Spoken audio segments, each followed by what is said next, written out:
ఒకరోజు అతను హేబెలును పిలిచి అన్నాడు, మనిద్దరం పొలానికి వెళ్దాం. అక్కడ ఓ విషాదకరమైన విషయం జరిగింది.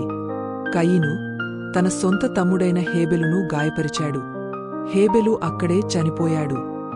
దేవుడు అన్నిటినీ చూశాడు. ఆయన కయీను దగ్గరకు వచ్చి అడిగాడు, నీ తమ్ముడు హేబెలు ఎక్కడ ఉన్నాడు? కయీను అబద్ధంగా సమాధానమిచ్చాడు, నాకు తెలియదు. నేనేమైనా నా తమ్ముడికి కాపలా వాడినా అని అన్నాడు. కాని దేవుడు అంతా తెలుసు. ఆయన అన్నాడు, కయీను, నీవేమి చేశావు? నీ తమ్ముడి రక్తధ్వని నేల నుండి నా చెవికి వినిపిస్తోంది.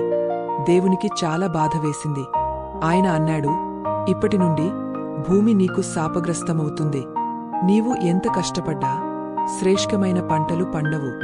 ఇప్పటినుండి నీవు తిరుగుతూ జీవించాల్సి ఉంటుంది. కయీను భయపడి ఇలా అన్నాడు, దేవా, ఇది నేను తట్టుకోలేనిది. ఎవరైనా నన్ను చంపవచ్చు అని భయంగా ఉంది. కాని మన దేవుడు ఎంతో దయగలవాడు. ఆయన అన్నాడు, నిన్ను చంపిన ఎడలవారికి శిక్ష ఏడంతలు కలుగుననెను. దేవుడు కయీనుపై ఒక ప్రత్యేక గుర్తు ఉంచాడు.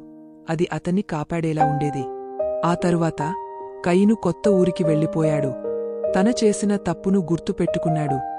దేవుడు చెప్పిన మాటలను మనసులో ఉంచుకున్నాడు. మనం కూడా గుర్తుపెట్టుకోవాలి. మనము పొరపాట్లు చేసినా కూడా దేవుడు మనల్ని ప్రేమిస్తాడు. పిల్లలు జాగ్రత్తగా వినండి. మనకు కొన్నిసార్లు కోపం వస్తుంది, అసూయ కలుగుతుంది, లేదా మనసు బాధపడుతుంది. ఇది సహజమే.